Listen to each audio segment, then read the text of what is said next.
Dans ce second procès en appel, les ex-salariés d'Azmeyer et d'Unelec, regroupés en association, ont assisté à une bataille juridique entre les avocats. Car l'affaire est complexe. Il y a d'un côté les retraités, de l'autre non pas une, mais plusieurs entreprises, puisqu'Unelec a changé de nom au fil des rachats.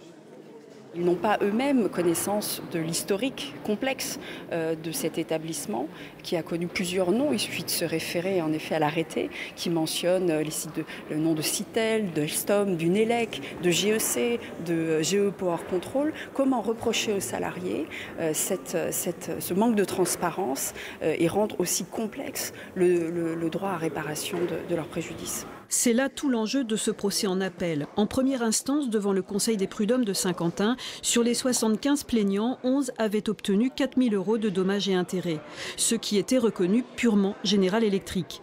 Les autres avaient été déboutés. Une décision que les salariés estiment injuste, alors qu'ils vivent depuis des années avec une épée de Damoclès au-dessus de leur tête. Moi, j'étais responsable d'atelier.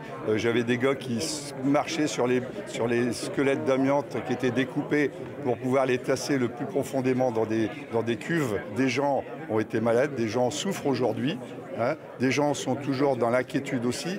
Moi, j'ai vécu avec beaucoup d'amis qui malheureusement sont décédés, hein, et avec qui je suis allé jusqu'au bout, et croyez-moi que c'est très difficile. Les anciens salariés réclament aujourd'hui chacun 30 000 €, dont 15 000 au titre du préjudice d'anxiété pour leur exposition professionnelle à l'amiante. Seront-ils entendus par la Cour? Réponse le 15 novembre prochain.